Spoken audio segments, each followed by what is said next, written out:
Então a gravação ela foi iniciada, tá? Então só para dar um contexto aqui no início da gravação, né? Então estamos falando das estruturas de controle condicional, né? Material esse que tem no e-book. E para a gente começar, né? A gente começa falando da instrução condicional C. Como eu falei antes, né, na estrutura do e-book, a gente procurou colocar o pseudocódigo de como montar uma estrutura dessa, um exemplo e a sintaxe de como fazer na linguagem de programação Java, e também um fluxograma, para vocês entenderem bem a regra de como funciona. Então, uma estrutura de condição, né, ela remete também a situações do nosso dia a dia, onde a gente está avaliando uma série de condição para tomar decisões.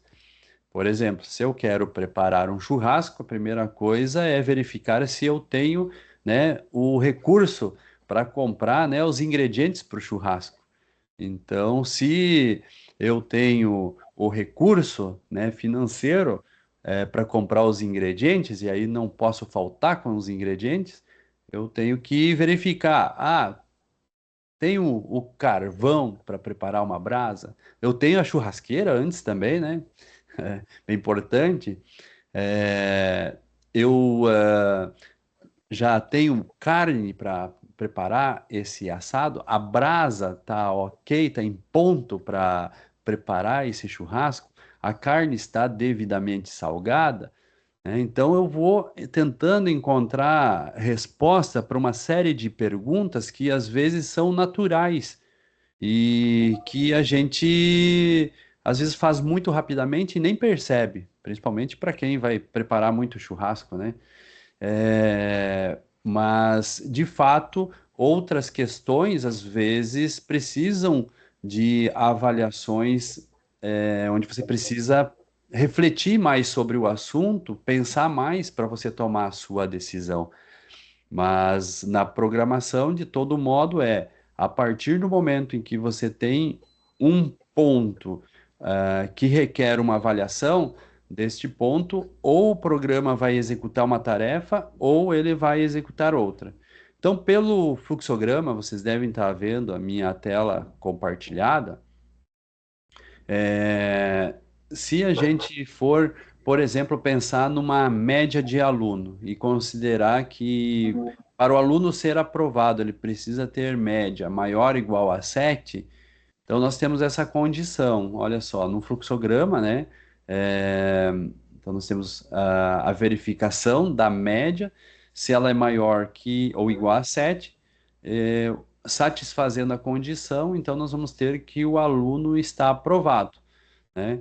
Aqui, a condição negada, né? O programa seguiria um fluxo que não teria sido tratado. Obviamente, você descarta a possibilidade do aluno aprovado, certo? Depois a gente vai ver que essa verificação ela pode ser melhorada, como por exemplo, se é, a média for satisfeita, então o aluno é aprovado. Se não, o aluno estaria reprovado ou em recuperação, né? Então, pô, hoje até que é prova, a gente falar em aprovado, reprovado, até é meio estranho, mas tudo bem, é o exemplo que a gente tem aqui. E essa estrutura, quando a gente olha para ela, né, sempre é um bom começo quando a gente vai tentar resolver um problema, olhar para um fluxograma desse e tentar montar a estrutura do fluxograma para depois você transferir isso em código, né? Então, por exemplo, se a gente olhar agora seguindo o fluxo aqui, ó, essa mesma condição em Java, a gente vai fazer uso da instrução, deixa eu aumentar um pouquinho aqui para vocês verem melhor, essa condição if média maior ou igual a 7, né, vai me dar uma condição satisfatória, né, e eu vou imprimir uma mensagem aqui, aluno aprovado. Então, basicamente, é essa a ideia que a gente vai seguir. Pô, mas e como é que eu vou montar essa instrução C, né, na linguagem de programação Java? Então, o C, ele traduzindo aí, sempre vai ser a palavra if, isso aí, Hoje a gente vai estar mostrando para vocês e em outras disciplinas também, a gente vai falar muito aí de Java, mas normalmente esse if é muito comum em outras linguagens de programação. E é importante que vocês estejam atentos a entender, né, a estrutura de como fazer essa instrução, porque depois você vai se deparar com outras linguagens de programação e a necessidade de fazer um if também. Então, o que que você vai ter que se perguntar? Ah, como que é a sintaxe dessa outra linguagem de programação? Por exemplo, vou fazer em Python, né? Uma linguagem aí que é, muitos estão falando dela, né? Como que eu faço um if em Python? Vou ter que ir lá descobrir qual é a sintaxe, né, do if, do comando C na linguagem Python. Em Java, então, vai ser isso daqui, né? Sempre a palavra reservada if, e entre parênteses, a gente não vai poder esquecer, a gente vai colocar a condição, então, né? E toda a condição, quando satisfatória, ela tem um bloco de instruções para executar. Esse bloco de instruções, normalmente a gente vai envolver entre chaves, né, que marcam o início e fim de um bloco. E isso vocês já fizeram semana passada, semana retrasada, com o professor Andrino, que foi ali no momento de criar, né, o main, né, o bloco principal de execução de um programa Java, e também o bloco que é a classe, né, onde vocês estão escrevendo o programa Java. Então, sempre marcação de início e de fim, a gente usa as chaves, né? Então, isso aí é bem importante para você acompanhar, né, as instruções que você está escrevendo e poder dizer, tal bloco pertence a tal instrução. E isso, então ele marca assim o início e fim exato, e você sabe exatamente o que vai ser executado dado uma condição ou outra.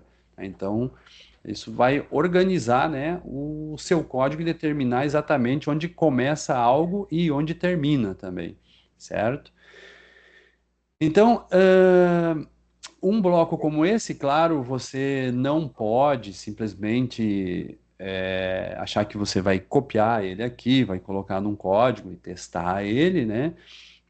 E o programa vai funcionar, né? Vai ser necessário que você monte a estrutura de um programa básico para poder fazer um experimento com esse código. Senão, realmente não tem como você verificar. Bom, e como que eu faço, então, por exemplo, para fazer uma estrutura if como essa? Então, até tem um exemplo aqui, né, para verificar aqui, dado uma quantidade de um determinado produto, verificar se, dado uma entrada, se há produto suficiente no estoque ou se não há produto no estoque. Quantos aí testaram esse programa do e-book? Vamos ver, quem que testou aí, quem que tentou colocar para funcionar esse programa aí? Teve alguém?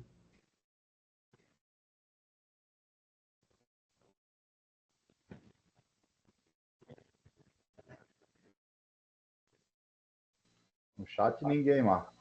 No chat ninguém. E se manifestando na sala aí também ninguém? Pessoal, olha, é importante, né? Ó, o Josimar disse, eu sim. E beleza, Vai. Josimar. É, é muito importante, tá, pessoal, que vocês tentem fazer esses programas, experimentem, né, como que um programa desse vai funcionar, né, para vocês entenderem melhor a lógica, né, porque isso aqui tudo é prática, né, por isso o professor Andrino ali tem colocado para vocês ali uma série de atividades complementares e tudo mais, né, como desafio para vocês poderem, de certa forma, ir praticando, exercitando e, enfim, aplicando, né, os conhecimentos aí que vocês vão adquirindo, tá? É mais fácil até para a gente conversar mais aqui nesse momento, tá? Deixa eu perguntar aqui, só o Josimar que respondeu e os demais aí, o que que estão usando para fazer aí os programas em Java? Alguma ferramenta específica? O que que o Josimar utilizou aí?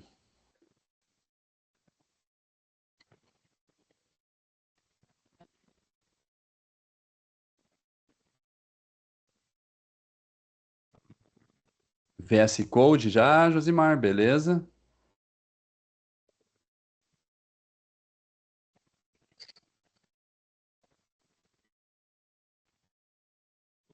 E o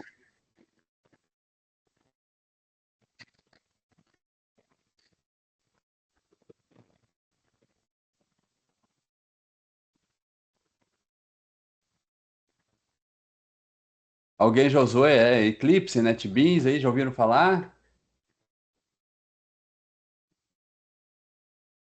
Ó, deixa eu pegar aqui só um pouquinho. Aí sai daqui, barrinha. E o JDoodle aqui também chegaram a utilizar?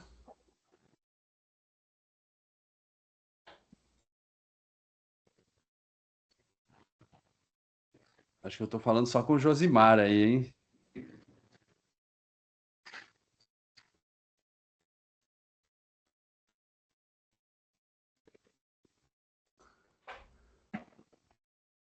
Legal, legal, legal.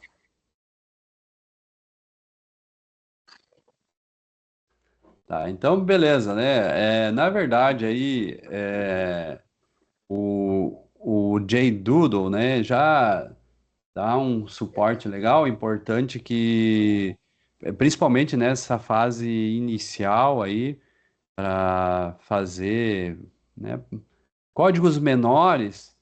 Né? Então, uma ferramenta bem interessante, né? Eu até mesmo vim conhecer recentemente e o pessoal aí, alguns gostam de VS Code, né? Já dá um suporte melhor por se tratar de uma IDE de programação, né? Quando a gente fala IDE de programação no e-book, vocês vão ver muito em alguns momentos essa sigla, né? Que é a sigla para Ambiente de Desenvolvimento Integrado, né? IDE, Integrated Development Environment, né? Então, quando você fala em ambiente de desenvolvimento integrado, né, você vai um pouco além, né, da simplicidade de um JDoodle ali, porque é uma ideia que vai te oferecer uma série de recursos, como a organização dos arquivos em projetos, projetos, dá para fazer projetos maiores, implementação em diferentes linguagens de programação, né? Você pode tanto desenvolver parte de back-end quanto front-end. Então, além de ferramentas de depuração, né, que te permite ali acompanhar a execução e o fluxo do programa, que ajuda bastante. Então, quando você tem a IDE, normalmente ela vai te trazer muito mais recursos, né? Além de facilitadores e atalhos ali, é um sistema de autocompletar de código que acaba, né, facilitando e melhorando um pouco aí a forma como você produz o código, né? Você tem ganhos em produtividade. É, além de VS Code, né, existe outras IDEs, né, para programação em Java, principalmente, aí, que até acabam sendo mais apropriadas, que foram desenvolvidas pensando, né, na linguagem de programação, que é o caso aí de Eclipse, Spring Tool Suite, é, IntelliJ IDEA e também NetBeans, que é bastante conhecida mais no mundo acadêmico aí, Mas, enfim, a IDE de fato não deve ser o problema, né, para quem está aprendendo aí a programação. É uma ferramenta que vai facilitar, mas não pode implicar no processo de aprendizagem, certo? Então, inicialmente aqui, usando o Doodle, né? Então, a gente vai montar aquele programa para a gente fazer uma entrada de uma quantidade de produtos, vamos pensar numa quantidade de produto, de um determinado tipo de produto, e verificar, né, se essa quantidade, né, do produto é maior, né, que o que teria num estoque de produto, tá? Então vamos montar aqui o programa. Vocês devem estar vendo a minha tela. Eu estou com o Doodle aberto aqui. Todo o programa Java, a gente tem aqui umas regrinhas para construir o programa, tá? Sempre começar com letra maiúscula quando a gente faz a declaração de classe. E se tiver duas ou mais palavras, né, que elas sejam unidas e começando sempre cada palavra com letra maiúscula. Aqui, por exemplo, eu chamei de instrução if, né? É, todo o programa Java, para iniciar, né, ele precisa ter esse que é o chamado de método principal, método main, né? E ele tem sempre essa estrutura aqui, né? Isso aí, depois a gente leva todo esse conhecimento de vocês para o desenvolvimento de aplicações de back-end com Java, né, principalmente em disciplinas mais avançadas. Vocês vão ver lá que a estrutura de um programa inicial, né, que inicia uma aplicação web hoje, né, vai começar com essa estrutura também. Então, isso aí vira meio que automático, né? Então, quem está iniciando em Java, normalmente os iniciantes são chamados a turma do PSVM, né? O Public Static Void Main, porque isso é necessário para iniciar qualquer programa Java. Então, é uma estrutura básica, né? E respeitando aqui o que é letras maiúsculas e minúsculas, porque Java vai fazer essa diferenciação, certo? Bom, aí vamos imaginar aqui, né, que eu tenha uma determinada quantidade de um produto, né? Então, eu vou colocar aqui, por exemplo, 10, né? Aí vamos supor que eu solicite para o usuário, vamos colocar aqui, para mim solicitar para o usuário, vocês já devem ter visto ali no e-book, sempre é necessário você fazer uma orientação antes para o usuário, né? Então, por exemplo, informe uma quantidade, né? Então, a partir deste ponto, nós temos que fazer uma entrada de dados. Esse que é o fator que está pedindo aqui para aumentar o zoom, vamos aumentar o zoom, melhor assim. Eu também posso melhorar aqui. Deixa eu colocar aqui o tamanho da fonte. Melhora?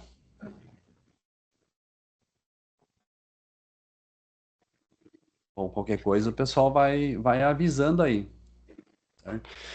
Então, este é um momento em que pesa bastante, né, na hora de aprender a escrever qualquer programa Java, porque você tem essas instruções mais longas aqui, que de certa forma elas são repetitivas, né, mas são necessárias. Então, para fazer qualquer saída, né, imprimir qualquer coisa na tela, a gente precisa desse system.out.println.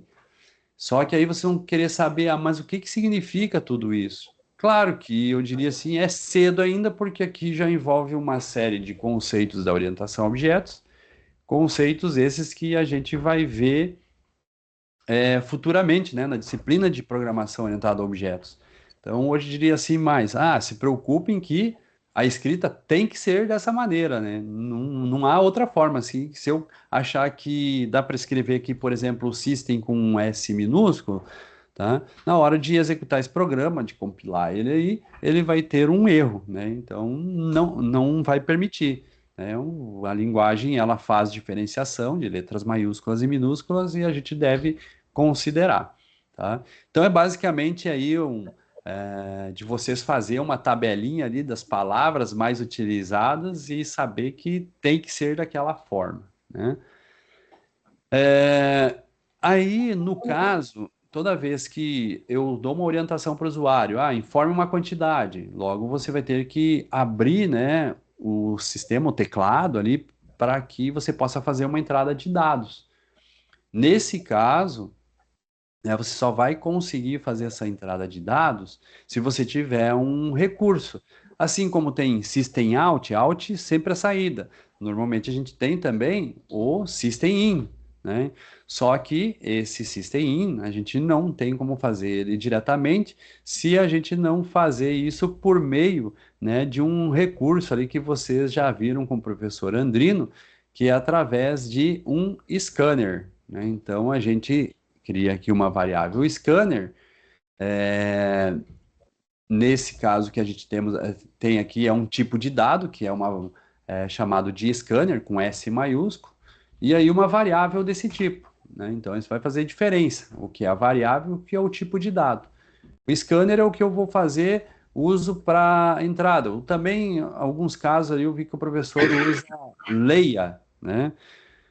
Também pode ser, né? Até se for pensar no que vocês já viram ali de algoritmos, né? Para vocês associar, assimilar uma coisa a outra. E aí a gente precisa iniciar essa variável scanner. O que que é iniciar? Criar, né, um local de memória para elas lá, para ela passar a existir na memória e a gente poder usar ela. Então, nesse caso, a gente inicia com new scanner e diz que esse scanner vai estar vinculado ao system.in. Então, esse system.in é o que vai abrir ali os recursos do computador para você poder fazer entrada de dados associado ao objeto scanner. Esse scanner aí, né, então agora você tem essa variável leia que te permite fazer a entrada, por exemplo, next int. Com isso daqui você consegue fazer a entrada de um valor. Então, esse valor que a gente faz a entrada, de nada me adiantaria fazer a entrada se eu não atribuir o valor que você digitou, né, a uma variável, né, que possa ser manipulada pelo programa. Então, vou chamar aqui, ó, quantidade de entrada, né? Então, quantidade de entrada, que é o que o usuário vai informar, certo? Então, por exemplo, se eu quero agora verificar se essa quantidade de entrada, se ela for maior que a quantidade que eu determinei no início, pensando lá, eu tenho uma quantidade que é 10. Se eu determinar aqui que a quantidade de entrada for maior que essa quantidade, eu poderia dizer assim, não há quantidade suficiente. Então, como que a gente poderia fazer isso? Estou avaliando uma coisa a outra. Então, vou colocar aqui uma mensagem, né? System.out.println. Né? E aí, então, a gente vai colocar a mensagem, né? Não há quantidade suficiente. Vai passar um pouco do limite da linha, eu vou fazer uma quebra de linha para vocês ver tudo numa tela só, certo? Então, basicamente, se faz a avaliação dessa maneira, né? Então, se a condição for satisfeita, né? é, Aí você pode exibir uma mensagem e isso seria a instrução if padrão, né? Básica, certo? E com isso aqui a gente vai poder testar aqui o programa para verificar o que acontece com ele.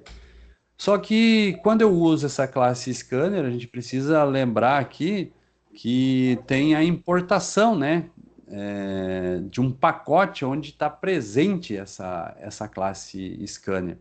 Então, muitas vezes vocês vão ver nos códigos que a gente disponibilizou de exemplo para vocês, essa importação, import java.util, né, ponto scanner. Então, aqui a gente está dizendo assim, nesse projeto, né, nesse programa, eu preciso usar a classe scanner que está na biblioteca java.util do Java. Então, vocês vão ver outros programas mais adiante que vão surgir aí a necessidade de colocar vários imports desses aqui. Normalmente, para cada classe que a gente utiliza, né, a gente tem que importar, né? Por exemplo, aqui, que classe que nós estamos usando? Por enquanto, scanner e system e string. Olha só, então, passou aqui, mas são três classes, né, que a gente está usando. E como é que eu sei isso? Isso já não é pelo tempo que eu trabalho com a linguagem, mas é por entender a convenção de nomes e a importância de vocês também fazerem isso, né, de colocar identificadores apropriados, porque as palavras que tem no programa, né, vai ser útil para vocês entender também o que está escrito nele. Então, tudo que tem de palavras iniciando com maiúscula, eu afirmo com certeza, se estou seguindo a convenção de nomes da linguagem, eu vou dizer com toda certeza é classe, né? Então, instrução if é classe, é uma classe que eu estou criando. String é uma classe fornecida pelo Java. System, scanner são classes da linguagem.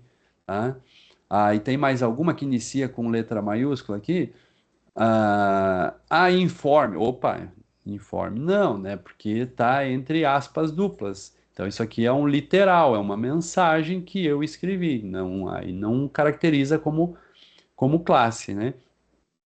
E por que que scanner eu tenho que importar, string e system não? Na verdade, até poderia, tá? Existe no Java um pacote que é chamado java.lang, tá? Que é um pacote mais comum da linguagem, onde estão as instruções principais e básicas da linguagem. E a classe string e system, elas estão dentro desse pacote, né? Só que tem uma regrinha básica ali do compilador, né, que diz que todas as classes pertencentes ao pacote java.lang, né, esse caso aqui, né, essas classes elas não requerem importação. Então, são esses casos aqui. Tá? Então, system, string, elas não requerem a importação. Agora, saiu fora do pacote java.lang, tá? Qualquer uma delas vai precisar, né, da importação. Então, por isso, né, comumente aí vocês vão ver outros imports, né, quando vocês olharem programas prontos, porque não fazem parte, né, do pacote java.lang. Executando o programa, não sei se vocês já experimentaram ali, alguns já falaram que experimentaram o Doodle, né? Então, tá aqui, ó, tá pedindo, né, a quantidade. Então, se eu colocar, por exemplo, uma quantidade 50, que é o maior que o 10 que eu falei ali, né? Aqui provavelmente na área de saída vocês não devem estar vendo. Vou ampliar um pouco a tela aqui, tá? Para ver se melhora um pouco, que essa área aqui ele não aumentou aqui pela fonte. Então, fiz a inserção do valor e, e, e, e deixa eu fazer de novo aqui.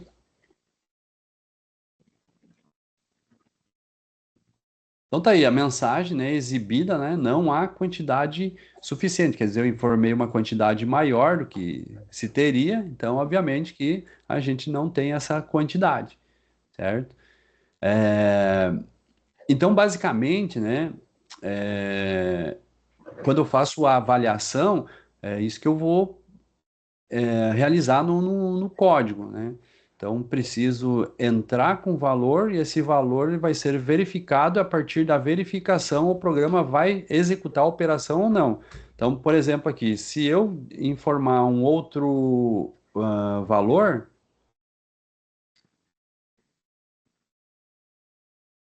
né? Por exemplo, 5. O 5 ele é menor que aquele 10 que eu coloquei na variável QTD, né? Então, se eu continuar a execução do programa aqui, ó, confirmando, ele não exibe mensagem nenhuma, né? Por quê? Eu tenho uma condição C que faz alguma coisa. E, do contrário, o programa segue o fluxo normal, né? Então, por exemplo, aqui, ó, eu posso colocar uma mensagem aqui. Ah,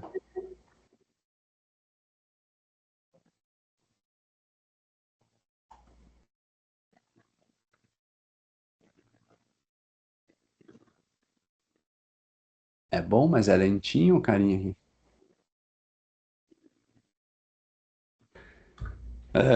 Por exemplo, aqui, né? Simplesmente colocar uma mensagem aqui para exibir aqui.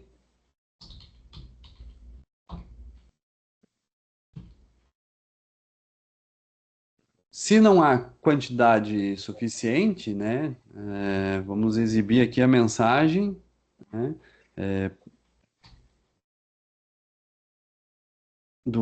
Mostrar a quantidade de estoque que tem no produto aqui. Variável QTD.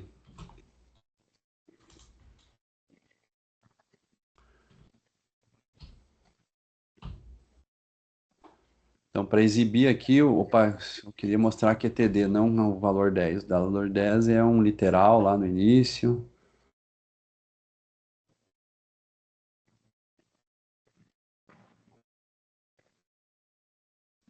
Então, por exemplo, se eu colocar o 50 aqui que eu havia feito anteriormente, ó, tá? Ele vai exibir a mensagem, não há quantidade suficiente, mas exibe também, né, o valor 10. Deixa eu ampliar um pouquinho aqui para vocês verem.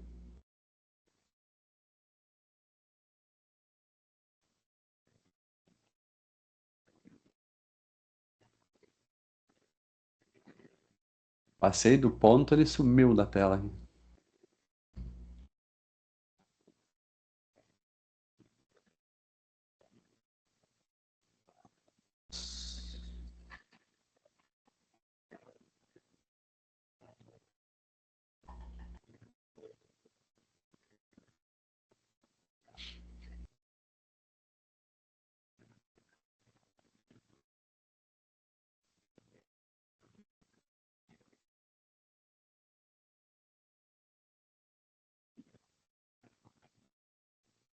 Af, af, af.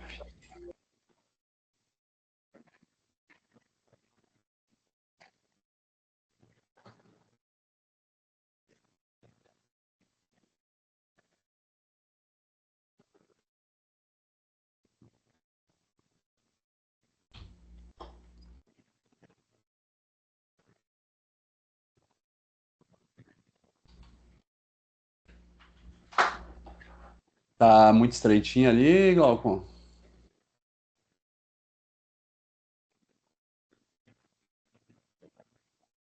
Não dá para largar a tela? Acho que dá.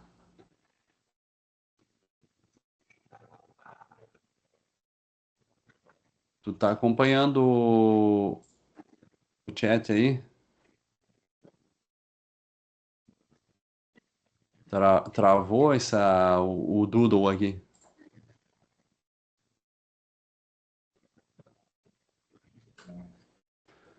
Você pode abrir o teu áudio? Que eu- Desculpa. O Cristiano está perguntando por que não precisa de um comando equivalente ao senão. Ah, certo. Então, eu ia mostrar essa situação ali.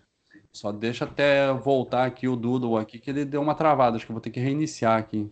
Ele aparece muito pequeno, né, Marco? A apresentação, não sei se não dá para largar a tela aqui. Certo. Mesmo que apareça uma barra de rolagem aqui, não sei. Parece que ele está colocando ele inteiro na vertical, não sei se tem uma configuração.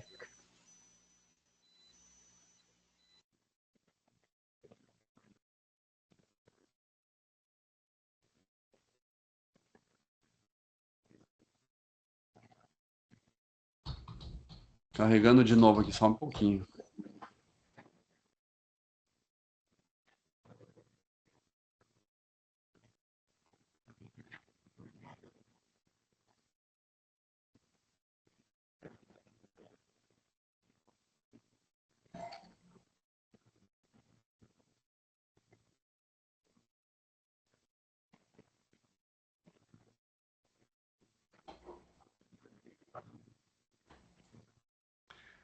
Vou ter que fazer o código de novo aqui. Ele saiu fora. Acho que eu vou parar com o compartilhamento, só um pouquinho aí. Vamos ver se fica melhor daí.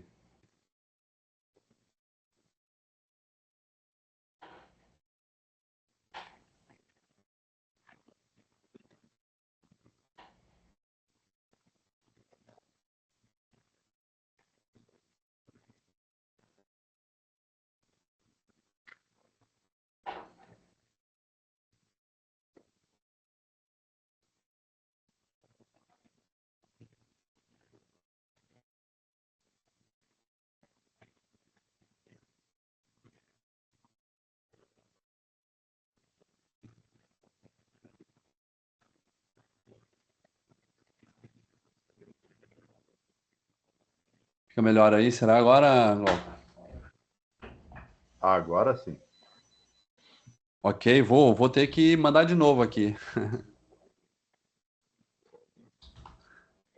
Vou ampliar um pouquinho a fonte.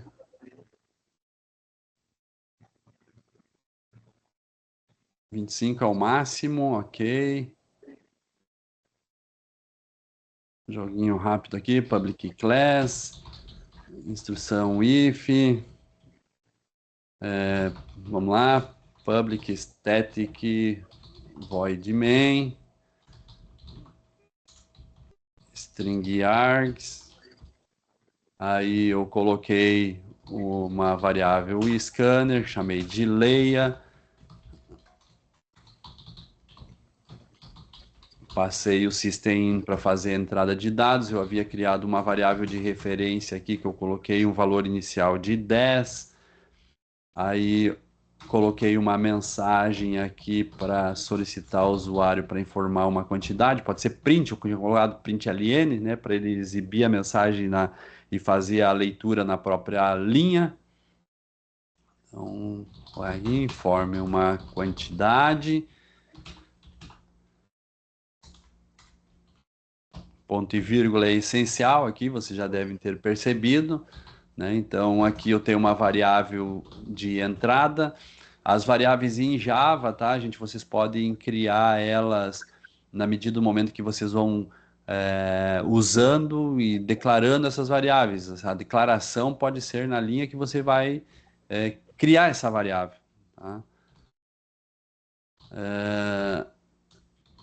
Aí a gente faz aqui o uso do nextInt, tá? E a verificação que eu havia feito. Então, se a quantidade de entrada for maior que a variável quantidade, né, eu coloquei, exibi uma mensagem aí. Então, agora aqui eu vou usar println para exibir que não há quantidade suficiente,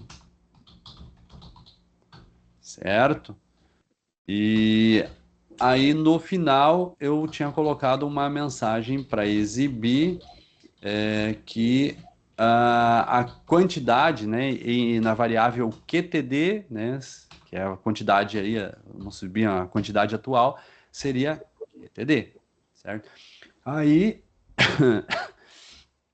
alguém perguntou por que não utilizar o senão, seria isso? Então, Isso. É o Cristiano, né? Perguntou por que não precisa de um comando equivalente ao senão? certo. Muitas vezes a gente associa já o se a um senão, mas nem toda vida eu vou querer ter um senão, né? Então, por exemplo, se eu não colocar aqui neste exemplo, se eu não quero fazer uma outra avaliação obrigatória, que eu não vou colocar um senão, não é necessário, né?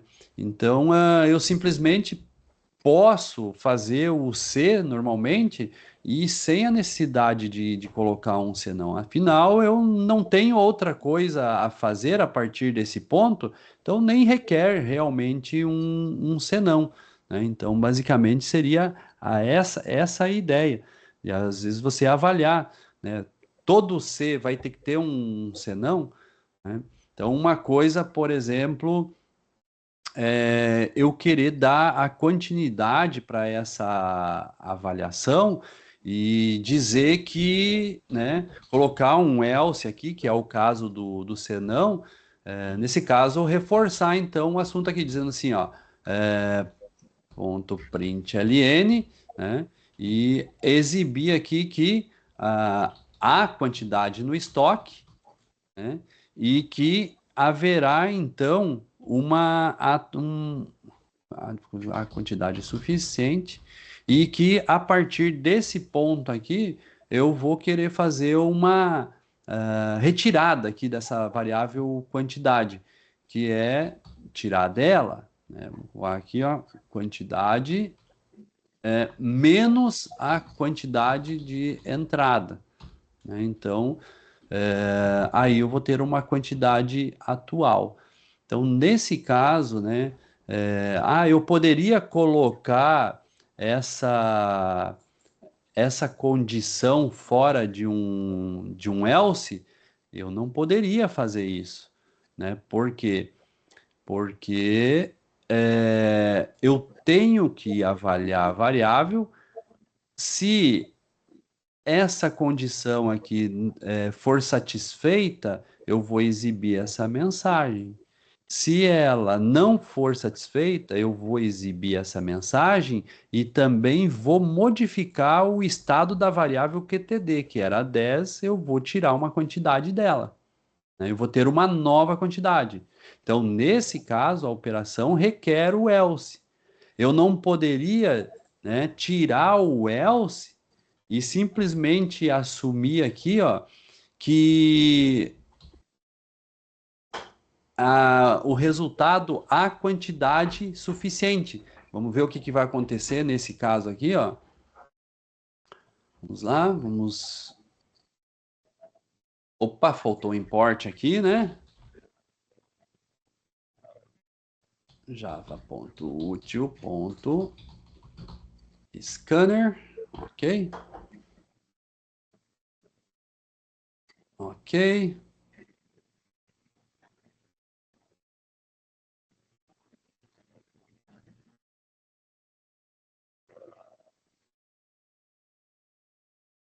Olha só, deixa eu ampliar aqui um pouquinho. Vocês devem estar vendo aí ou não? Isso foi a coisa que eu cometi antes aqui.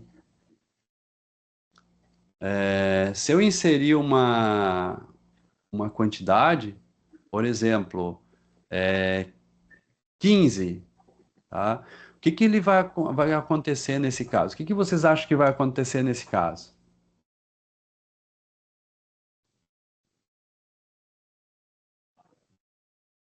Alguém responde? Na verdade, tem várias dúvidas aqui, Marcos. Ah, é? Vai apontando aí.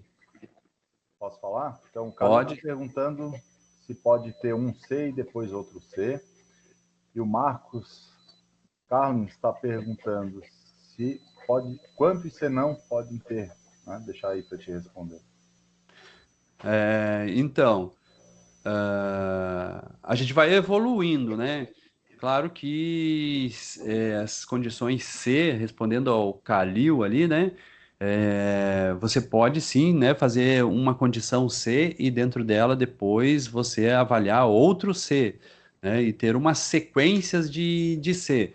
Por exemplo, o seguinte, você poderia estar pagando uma conta no supermercado, né? As suas compras nos supermercados.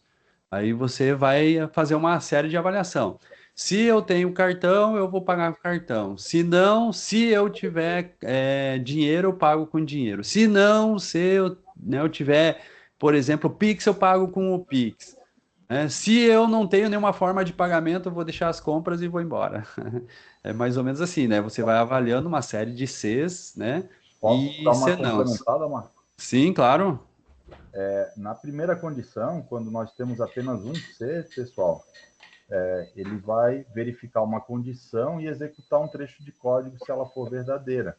Ela não é excludente, ou seja, quando eu tenho C, C não, ele vai ou fazer um ou fazer o outro. Então, por exemplo, como o exemplo que o professor Marco colocou, na hora de pagar a conta, ou paga em dinheiro ou paga com cartão, ou um ou outro. Nunca vai ser os dois. Se eu escolher um, eu abandono o outro. Então, se cartão, faz cartão. Se não, faz a outra coisa. Exatamente, né? Então, são eliminatórias aí, né? Bom, voltando aqui, ó, é, não deixa eu diminuir para a gente visualizar o código junto. Deixa eu ver aqui se eu consigo alguma coisa melhor aqui. Mas olha só, eu tô informando a quantidade de 15 itens aqui e vou confirmar isso, ó. Quando eu faço a confirmação, o 15 ele é maior que a quantidade. Então, deixa eu... O JDoodle aqui não está respondendo. Deixa eu executar novamente.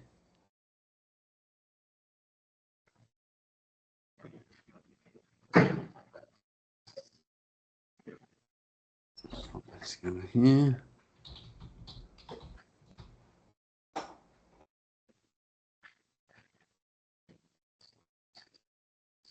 Salvar, né?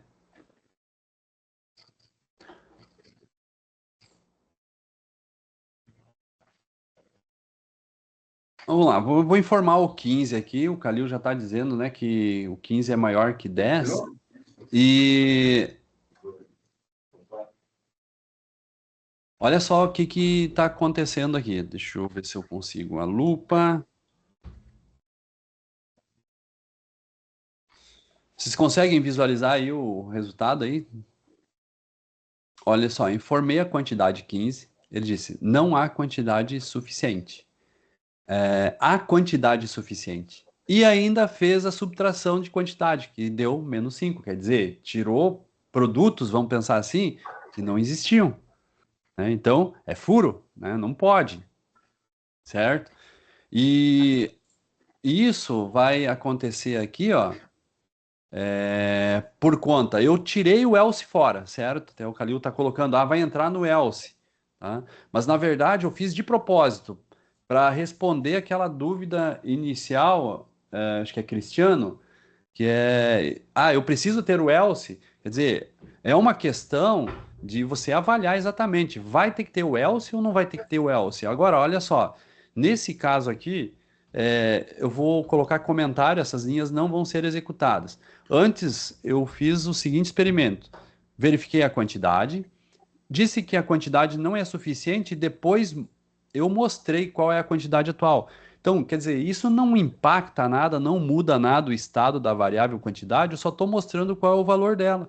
Então, nesse caso, né, como não vai mudar o estado da variável, né, eu não preciso fazer o else. O else eu só vou fazer no caso de a condição não ser satisfeita, eu poder então fazer a operação, tá? Então, nesse caso aqui, se eu quisesse mostrar que há quantidade suficiente e que eu posso fazer uma operação aqui de tirar uma quantidade de entrada de uma quantidade atual, aí sim eu vou ser obrigado a fazer o else. Então, eu vou mostrar novamente, tá? Aqui nesse caso, sem o else por enquanto, tá? Se eu executar, então vai acontecer esse problema. Estou com a lupinha aqui. Ó, se eu coloco o 5, por exemplo, tá? Tudo bem, o 5 é satisfatório, ele não vai mostrar a mensagem dizendo que não há quantidade, então ele diz, há quantidade suficiente, e faz ali uma operação, né? E atualiza então o valor da quantidade, certo? Agora vamos ver a outra situação aqui com o else agora, ó. Então, se a gente colocar o else,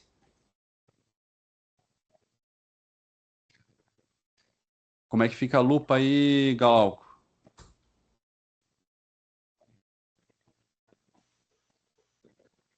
Tudo Acho que bem? está bem visível agora. Então, nesse caso agora, né, vamos executar novamente aqui, ó, tá? Então, se eu informo uma quantidade, lembrando que a gente iniciou a variável QTD com 10. Se eu coloco agora aqui, por exemplo, 2, aí ele vai exibir para mim aqui que há quantidade suficiente. Ele vai retirar lá 2 dos 10 iniciais e agora vamos ter aqui o total de 8, né? Que é o que restou no caso de quantidade, certo? Então, aqui exatamente, né, o que foi dito anteriormente, né? O else, você só vai colocar ele no caso de você certificar, de você mudar o estado de uma variável, né? De satisfazer realmente uma condição ou faz uma primeira condição, se ela for verdadeira, executa uma instrução, se não, vai executar outra, tá? E essa instrução aqui que tem no final, ela vai ser executada de qualquer maneira, ou seja, é o fluxo contínuo, né, do programa. Depois de fazer ou essa instrução ou essa, vai finalizar com essa instrução aqui, certo? Então é basicamente essa a ideia da instrução aí, se e se não, né? Isso aí também remete basicamente, deixa eu ver se eu agora posso tirar aqui, ó. É, dá essa ideia de que vocês têm no Moodle aqui, né? E que com certeza depois vocês podem experimentar, né, esses códigos, executar eles por conta própria de vocês, e sempre que for o caso, né, trazer as dúvidas para a gente, né? Por isso o ideal sempre é vocês experimentar antes e já trazer as dúvidas para nós aqui. É, acho que o Josimar tem uma dúvida ali. Se tem idade maior ou igual a 18 e se tem Fazer um if carteira. do outro, né?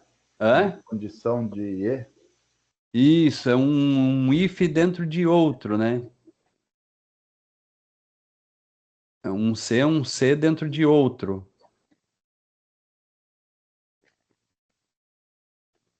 Certo, é. Um satisfazendo a condição do outro vai fazer, por exemplo, se a idade for maior ou igual a 18, né? E aí depois tem um outro if, se tem carteiras, né? E aí diz que pode dirigir. Isso mesmo, é essa a ideia. É claro que se idade maior ou igual a 18 e tem o carteira ali, poderia ser feito numa instrução if só usando o operador lógico AND, né? O E. Já o Calil já colocou ali. Legal, isso aí mesmo, né? Então, basicamente, a instrução if básica é essa, tá, gente? Depois tem a estrutura do se e se não, né? O se não, ele faz exatamente o que eu acabei de mostrar para vocês aí. Em Java, o que vocês têm que cuidar, né, gente, é o início e o fim dos blocos, né? É, no caso, tenha sempre na condição, tem que ter o parênteses para determinar a condição.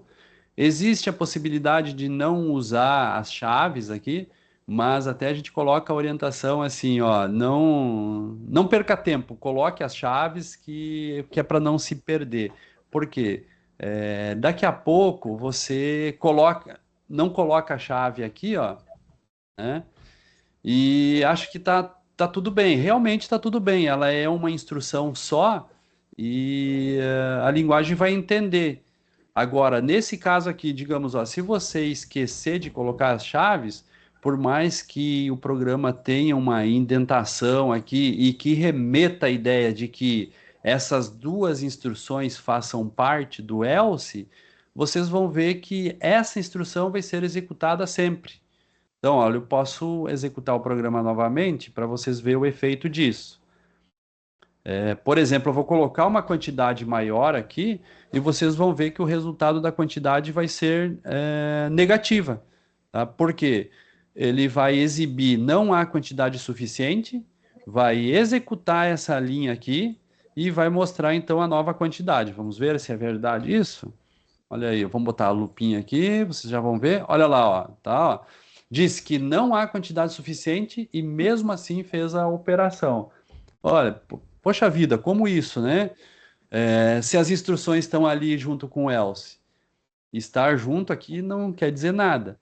O que determina início e fim das instruções são sempre os marcadores aqui, né? De bloco, início e fim de bloco.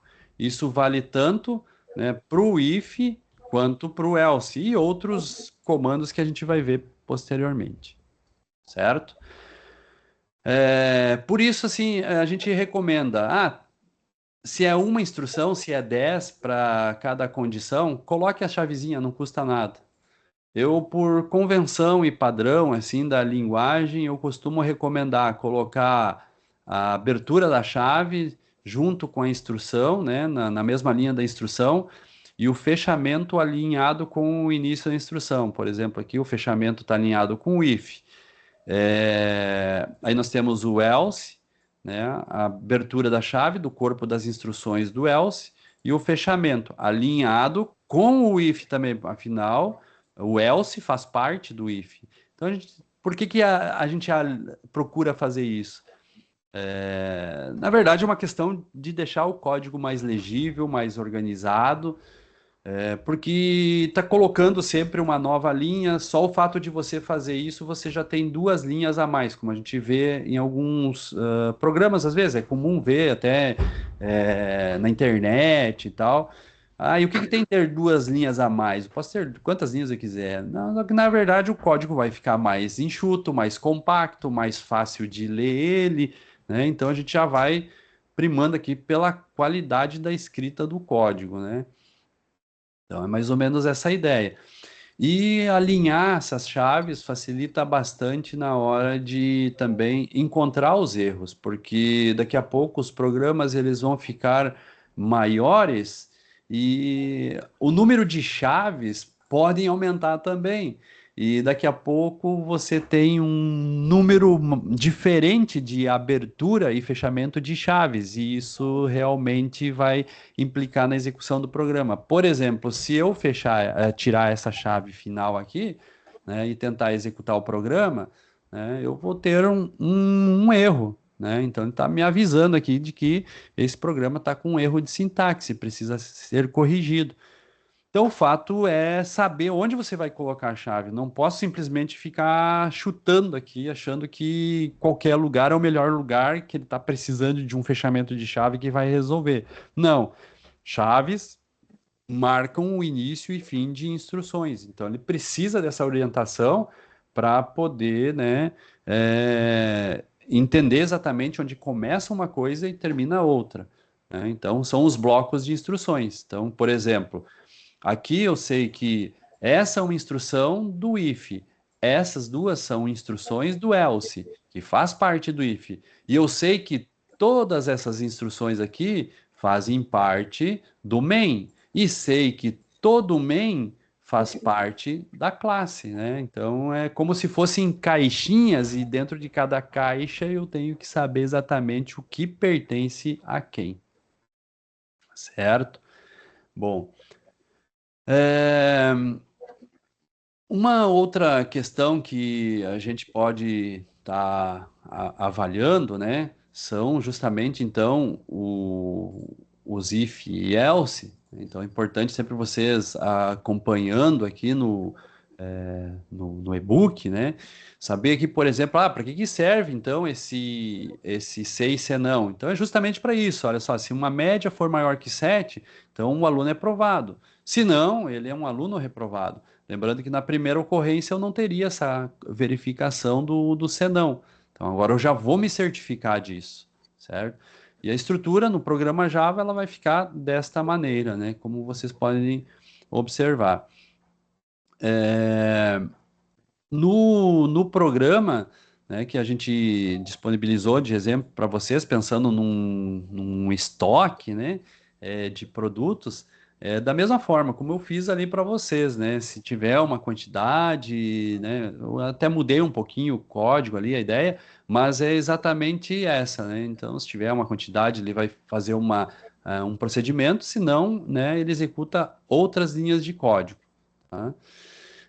No caso ainda, a gente pode avançar para os C e C não C, né? Que no algoritmo, de certa forma, né, a gente avalia primeiro uma condição. Se essa condição não for satisfeita, eu posso avaliar outra. Aqui, por exemplo, avaliando uma média de alunos, se for maior que 7. Tá? Então ele vai dizer, aluno é aprovado. Se não, e se a média for maior ou igual a 5? Então ele vai dar uma outra mensagem aqui dizendo que o aluno está em recuperação. Se não, é um aluno que não tem mais condições, ele está reprovado, né? Então essa é a ideia. Você vai fazendo filtros, eliminando possibilidades. Então aqui tirando, né, da maior nota para menor, encontrando exatamente qual é a condição. E isso é possível verificar no fluxograma também, né? Então, se você tem uma média, né? Se ela for maior que 7, você vai encontrar que o aluno é aprovado. Se não, agora tem, né, uma outra possibilidade, que é uma média maior ou igual a 5, que colocaria o aluno em recuperação. Agora, se for menor que esse valor, então o aluno ele é reprovado, certo? E essa estrutura ela pode ser montada também, então, na linguagem Java, né? Então, você vai ter a instrução if, a instrução else e uma nova verificação do if.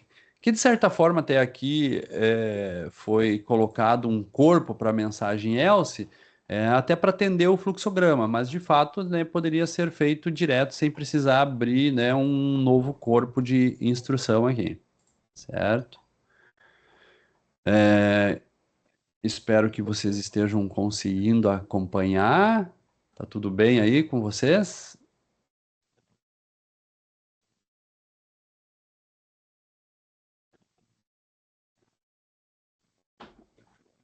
Bom, acho que tá tudo certo.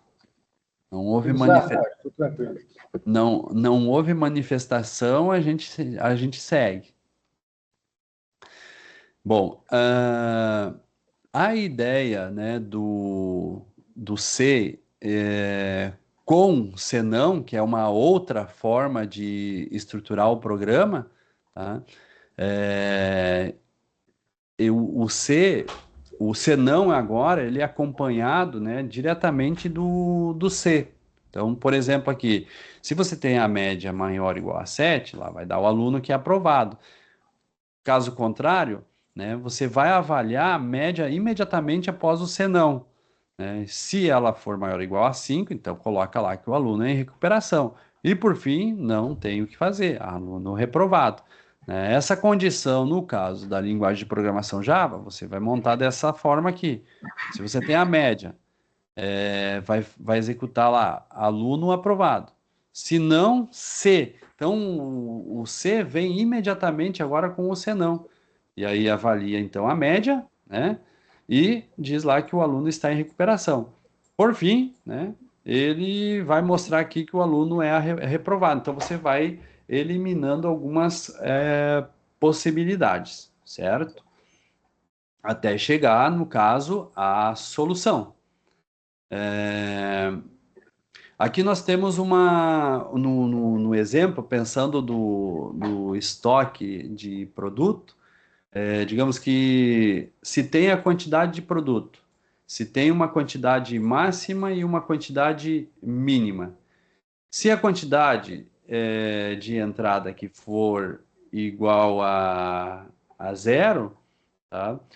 Vai dizer, produto está indisponível no estoque. Agora, veja outra situação aqui. Se a quantidade for maior que a quantidade máxima, ele vai dizer que a quantidade de produto, né, está acima do limite máximo desejável. Agora, tem uma outra possibilidade ainda, que é verificar, se a quantidade for menor que a mínima, a gente vai determinar lá que a quantidade está abaixo do limite do estoque, né, que poderia ser utilizado como parâmetro para uma tomada de decisão, por exemplo. E, por fim, né, se nenhuma dessas condições aqui foi satisfeita, né, vai acontecer o quê? Vai dizer lá que o produto está dentro dos limites desejados, né? Então, seria essa a ideia. Como que é montado nessa essa estrutura? Então, vamos pensar nisso daqui. Vamos lá.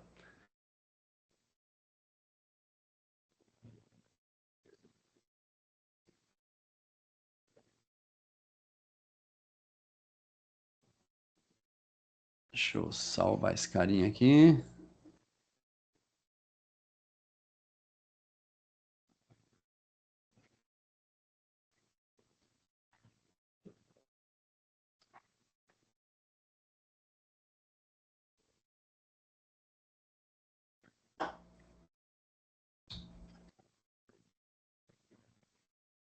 Vou fazer um projeto simples aqui, né? Acho que vocês já devem estar trabalhando com.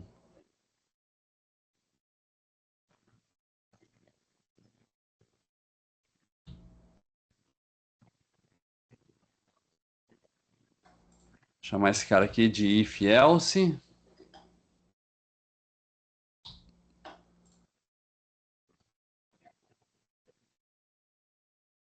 Vamos fazer um pouco diferente agora aqui. Então, nós vamos estabelecer aqui uma quantidade. Essa quantidade a gente vai fazer uma entrada aqui. Para a gente fazer essa ideia, né, de avaliar com as quantidades máximas e mínimas. Então, ao invés de a gente entrar com os valores de máxima e mínima, eu vou inicializar aqui com o valor 100 e a quantidade mínima eu vou iniciar com o valor 10. Para a gente facilitar aqui, fazer um atalho aqui.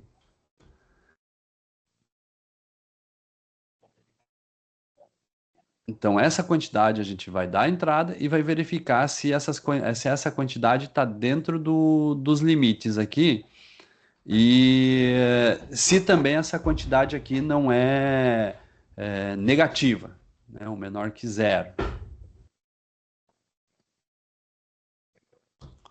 Então, primeiramente aqui eu vou fazer essa verificação, mudar um pouquinho aqui o trecho aqui. A gente vai verificar se a quantidade for menor que zero, né, a gente já vai informar aqui então que a quantidade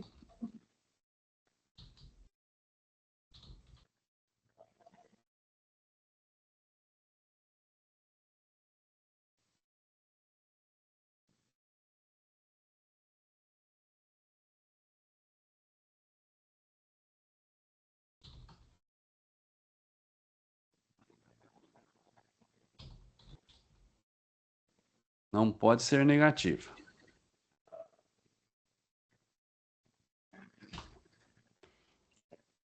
Agora, outra condição que eu vou verificar é se essa quantidade, ó,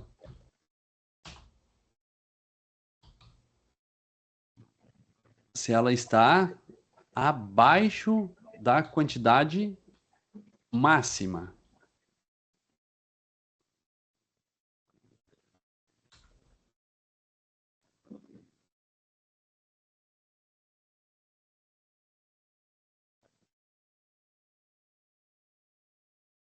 E aí a gente vai exibir aqui uma mensagem.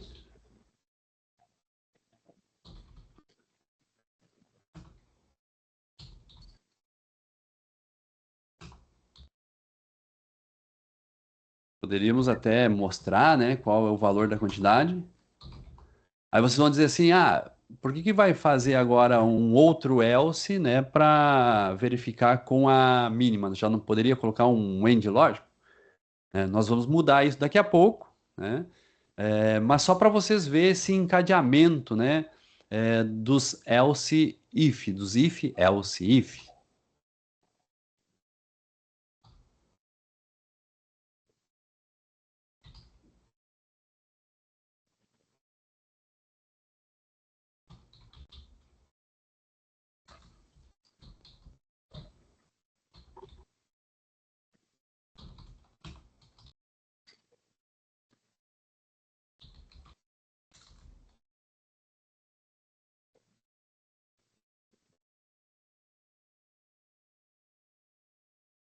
Certo? Então, olha só, nesse caso aqui, deixa eu tirar essas linhas aqui de baixo, que eu não vou usar elas agora.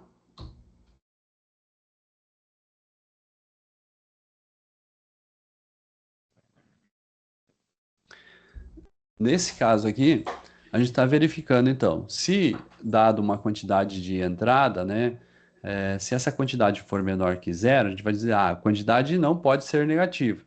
Ora, se a quantidade for menor que a quantidade máxima, a gente só está dizendo aqui, a quantidade, né, está abaixo da quantidade máxima. E uma outra possibilidade que a gente está avaliando aqui, né, é uma quantidade acima da mínima, certo? Vamos ver como é que. Aqui é só mesmo para vocês ver essa possibilidade, né, de fazer um if, else, if. Ou seja, você ter uma condição, se ela não for satisfeita, você já poder fazer uma próxima condição.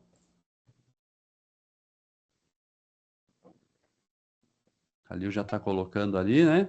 Só entra exatamente no terceiro if, né? Se a condição, né?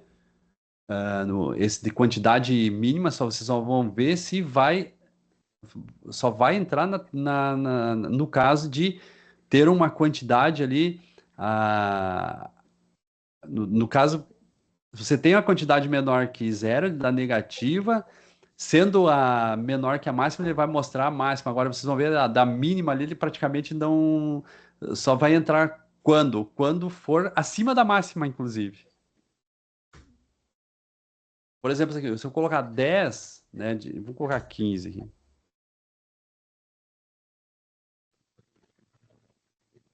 Olha lá, coloquei 15. Deixa eu colocar uma lupa aqui para vocês verem melhor.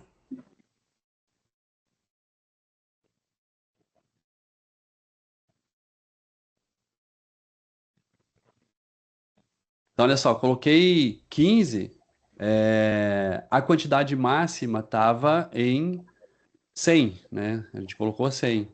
Então, ok, quantidade está abaixo da quantidade máxima. É permitido. Se eu colocar um valor negativo, né? Ele vai entrar na. Deixa eu executar novamente.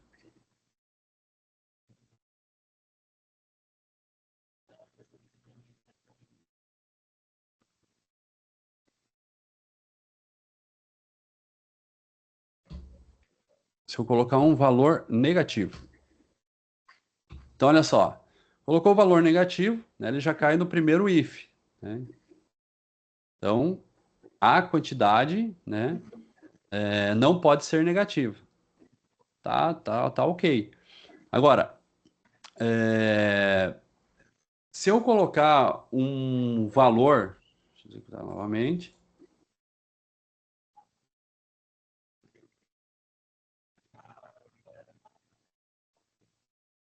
Por exemplo, aqui 110. Só nesse caso aqui é que ele vai entrar que a quantidade está acima, né, da quantidade mínima, certo? Então, assim, eu quero saber qual se essa quantidade está dentro dos limites, né, da quantidade máxima e da mínima. Tá? Como é que eu vou fazer isso? Nesse caso, é onde a gente vai entrar com o E lógico, né? Então, ou seja, a gente vai determinar limites aqui, ó. Como que a gente faz um E lógico, né? A gente usa o end comercial aqui. Deixa eu fechar aqui.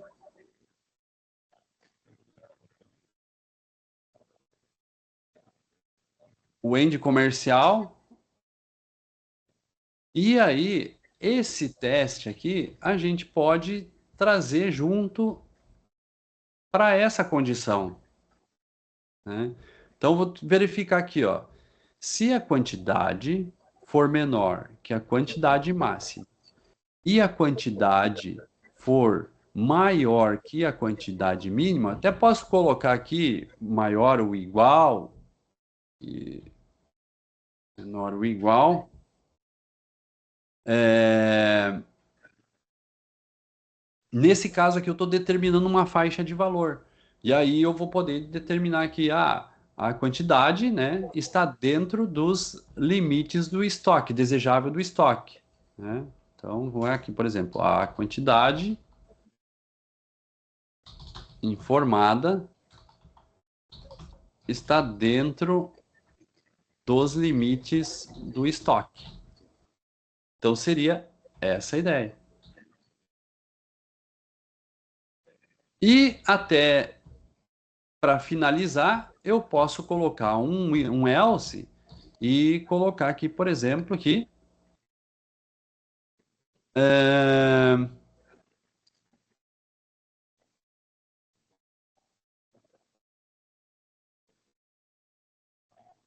Vamos supor aqui,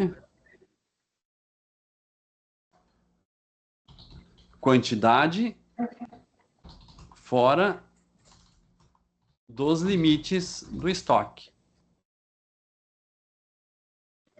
Dentro do mínimo, pensando nesse mínimo e máximo. E não aceitando também valores negativos, certo? Então, vamos verificar o que acontece aqui agora?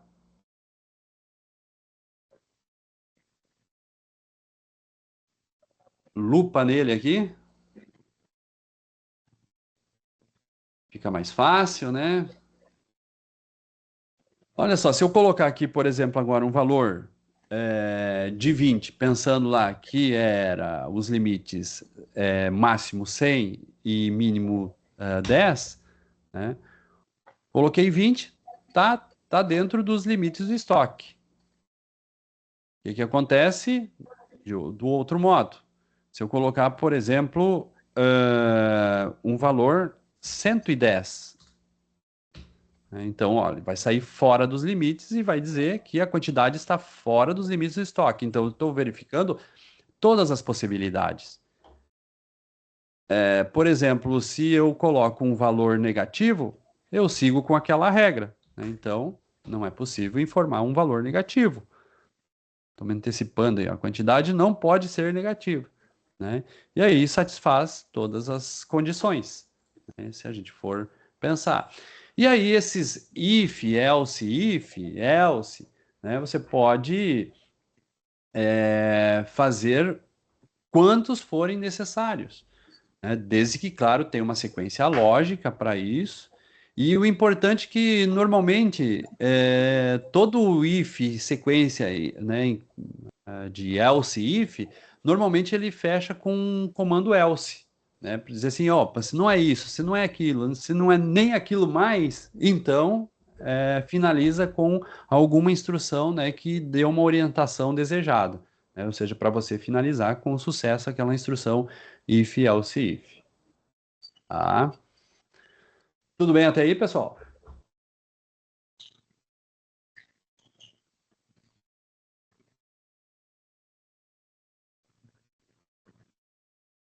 Alguma dúvida rolando a mais aí? Tá tudo bem? Posso seguir em frente?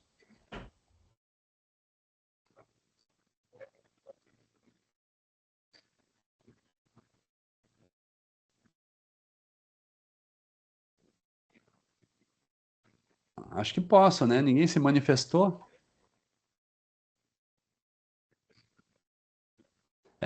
Os exemplos que tem no e-book, né, tanto no PDF quanto no interativo, pois ali é importante, né, vocês pegar, olhar os códigos, fazer, testar, verificar. Por exemplo, aqui já tem os testes com o end lógico, com o ou, né, como que a negação também, que é bem importante. E tudo isso aí vai ajudar, né, nas experiências de vocês para vocês poderem avançar. Oi? Ô, Marco, a Karine está com uma dúvida ali em relação ao uso de acento. Ótimo. A questão de acento, qual seria exatamente a dúvida? Bom, acentos nas instruções direta Java, tá?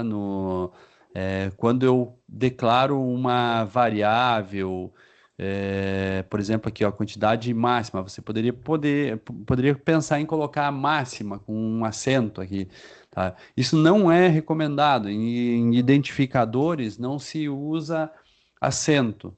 Agora, onde é que você pode usar acentos, né? Normalmente você vai usar caracteres especiais e tudo mais nos literais, né? Nas mensagens que você vai colocar no código, em resposta à execução do seu código. Tá? Mas nas instruções do programa, normalmente a gente não coloca acentos ou fazer uso de caracteres especiais. Isso pode dar problema. Cristiano tem outra dúvida aqui, Marco, ó, dentro desse último else. Poderia ter dois ifs, um para indicar a quantidade abaixo do limite e outro para indicar a quantidade quando para indicar acima do limite?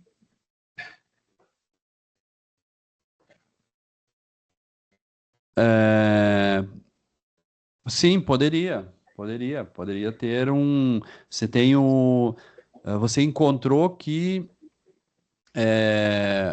a quantidade está fora dos limites, né? Então, em que sentido? Né? Sim, poderia verificar aqui se é essa a pergunta, né?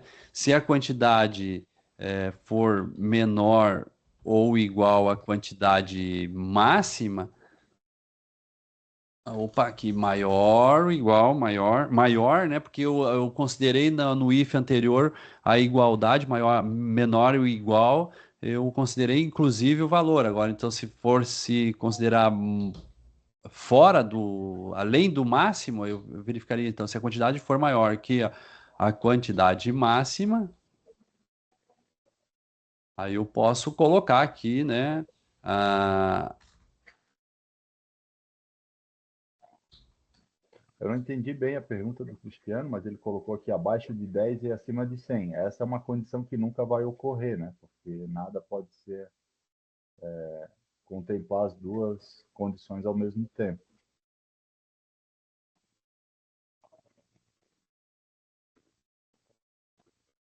Na verdade, primeiro foi testado se está dentro dos limites, e se não, agora eu estou fazendo aqui, se não estiver nos limites, eu estou fazendo um teste para ver se está acima do limite ou abaixo. Abaixo de 10 e acima do 100. Claro, agora como eu tenho as variáveis quantidade máxima e quantidade mínima, eu posso usar elas. Que é o que eu estou fazendo nesse caso aqui, né? Então, por exemplo, ah, a quantidade está acima da máxima, que era a questão ali mais de verificar, né? De verificar uma nova instrução if dentro de um else, né? Para mostrar que isso é possível sim, certo? E aqui, o else, eu preciso fazer um if, tá? Na verdade, vou fazer essa condição aqui, ó, else if. Só deixa ele responder aqui para mim.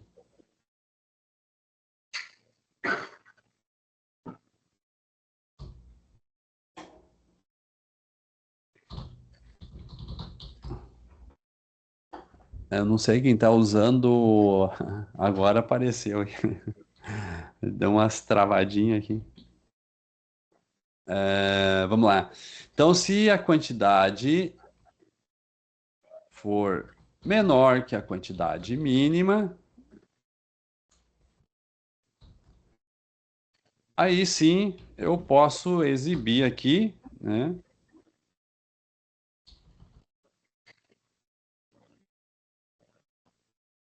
que está abaixo da mínima,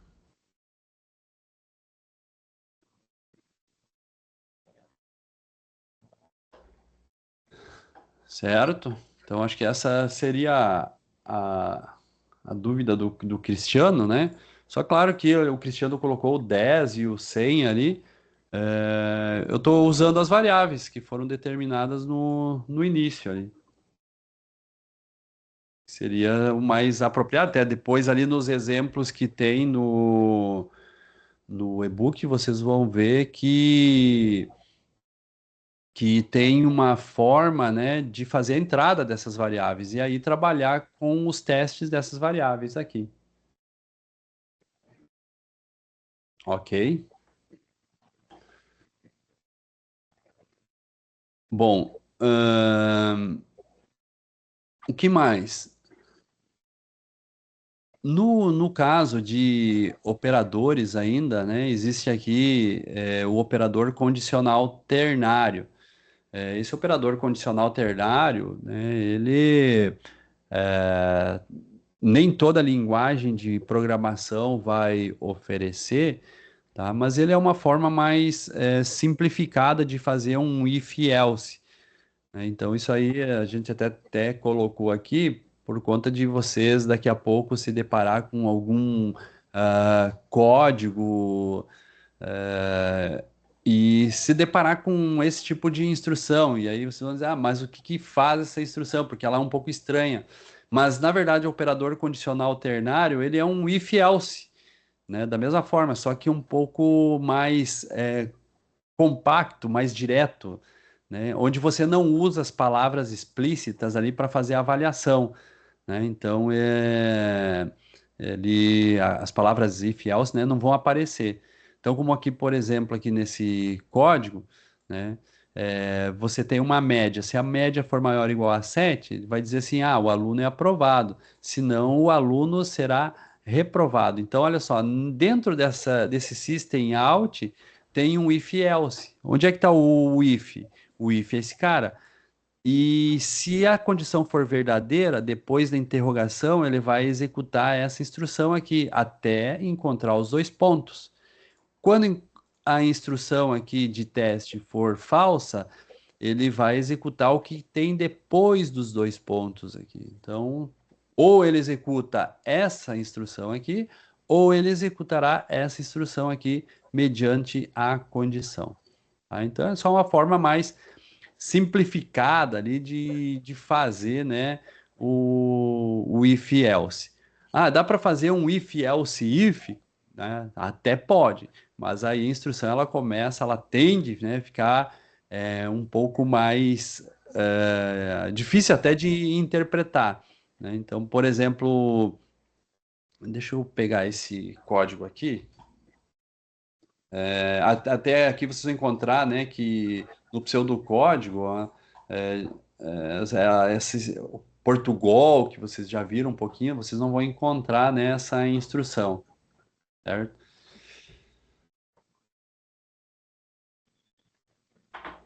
Então, deixa eu pegar aqui, salvar esse cara.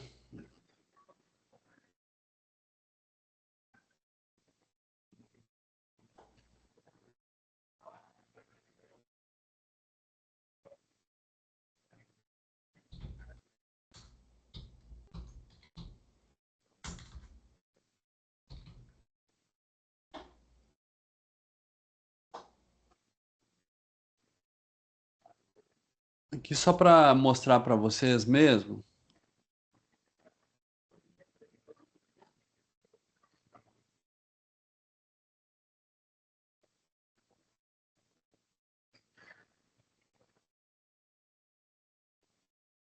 Que ali no e-book tá com muita quebra de linha.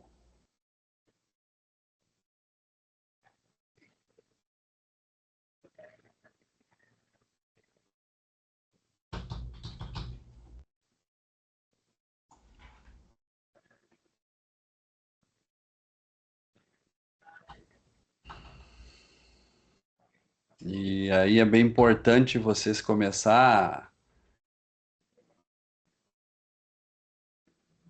a verificar esses alinhamentos, não escrever o código de qualquer maneira, né? Mas aqui a ideia mais ou menos é essa daqui, ó, né? Então você tem uma média, né? Uma variável média, ela está sendo verificada, ó. Se for maior ou igual a 7, ele vai dizer assim, ah, o aluno está aprovado, tá? E se não for maior ou igual a 7?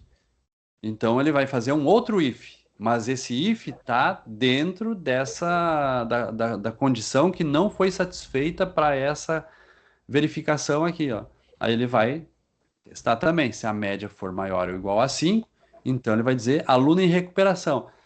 Então você vai eliminando possibilidades. Se não for maior ou igual a 7, não for maior ou igual a 5, é aluno reprovado. E esses encadeamentos aqui de ponto de interrogação, dois pontos, colocando o que é verdadeiro e o que é falso, vocês podem fazer uma série de condições aqui. Só que, claro que diferente de uma estrutura, né, bem alinhada de if e else, esse tipo de instrução, às vezes, ela pode se parecer um pouco confusa, porque onde que começa, onde que termina, então você tem que estar atento a essas interrogações e esses dois pontos, porque a interrogação determina o que será executado caso verdadeiro. O que vem depois dos dois pontos é o que vai ser executado caso essa instrução seja falsa, né? Então, é assim que você vai fazendo o encadeamento até dizer assim, ah, se não é um, não é outro, então é, finaliza, né, com uma espécie de senão ali, né? Posso complementar aqui, Marco? Oi. Esse exemplo, pessoal, como o professor Marco colocou, é como se fosse um if-else, né? E quando ele pega essa segunda condição, é como se eu estivesse fazendo um if onde eu vejo se ele é menor que 7 e maior ou igual a 5. Porque uma vez que ele negou a primeira opção, ele está aprovando o inverso, né? Então, se ele não é maior ou igual a 7, quer dizer que ele é menor que 7. Se ele for maior ou igual a 5, então ele é menor que 7 e maior ou igual a 5, que é essa segunda opção. Então, o if também vai, a estrutura do if vai determinar a forma lógica como a variável é comparada, né? Ok, bem isso. Acho que o Glauco colocou bem aí, né? A ideia de verificando, né, as possibilidades e verificando o que vai ser executado caso verdadeiro, o que é executado caso falso. Aqui só para fazer um exemplinho rápido aqui, eu coloquei uma média 8, não vou fazer entrada, né, pelo teclado aqui, mas se a média é 8, na primeira o teste aqui, ele tem que dar como aluno aprovado. Vamos ver aqui a situação. Olha lá, aluno aprovado, né? Ah, precisa da lupa, não, se não dizer assim, o professor está enganando aí, né? Não tá lá, ó, aluno aprovado. Ó, vamos ver aqui uma condição aqui, por exemplo, colocar a nota 6. A nota 6 ele não vai entrar nessa condição, ele deve entrar nessa daqui, executar o que vem, oi, depois dessa interrogação, que é aluno em recuperação. Vamos lá ver o que que vai acontecer aqui, então. Executamos novamente, né? Olha só, aluno em recuperação. E agora aqui, ó, só para finalizar, né? Se eu colocar uma nota 3 aqui, né? Executando, vocês vão ver que ele vai dar aluno reprovado. Olha aí, ó. Ah, então é o que a gente faz aqui, é uma sequência de if, else, if, né? Que termina lá com um senão, né? Que é a última possibilidade da avaliação. E, como eu falei, dá para fazer mais encadeamentos nesse operador condicional ternário. Só que, claro, ele começa a ficar assim, se você não estiver muito atento, você facilmente pode se perder nas instruções que você tem nele.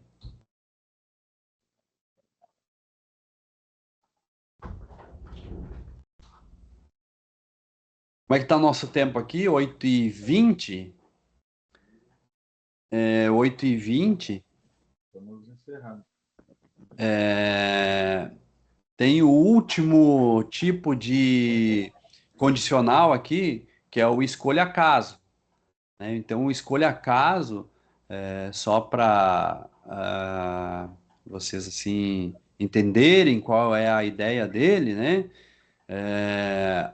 O escolha caso, você deve utilizar ele quando você sabe qual é o possível valor que a variável vai assumir. Então, assim, tipo, aquelas questões lá que a gente estava brincando ali de estoque, né? É, as quantidades são muito variáveis, né? Então, você não tem como colocar isso num escolha caso, porque você não sabe exatamente que valor que pode vir ali.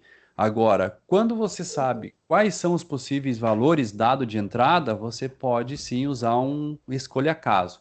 No caso, para a gente exemplificar, há um tipo de pagamento, né? Vocês já devem ter visto nas maquininhas de cartão de crédito. Aparece lá visivelmente. Qual é a forma de pagamento? É cartão de crédito, opção 1. Cartão de débito, opção 2. Dinheiro, opção 3. Né? Então, você escolhe exatamente qual é o número exato, e aí, a partir daquilo ali, o programa vai executar uma operação ou outra. Quer dizer, você tem um valor previsível, né, para a variável. Então, nesse caso, você vai estar usando o comando, então, switch case para fazer esse tipo de operação. Inclusive, tem um exemplo aqui, né, que seria interessante depois vocês fazerem. E, claro, a gente está aí para tirar as dúvidas. Eu hoje, sinceramente, até queria fazer o exemplo aqui com vocês, mas eu vou deixar vocês aí um pouco agora à vontade, relaxar um pouco, porque vem duas provinhas aí pela frente, né? Então, eu vou encerrando por aqui. Se vocês tiverem dúvidas, tem o fórum da disciplina, usem bastante. E também amanhã a gente coloca ali o horário à disposição, né? Vocês têm o link certinho já para acessar, para tirar as dúvidas de vocês, certo? De minha parte é isso. Não sei se alguém tem alguma dúvida ainda, tá tudo bem? Senão a gente vai encerrando.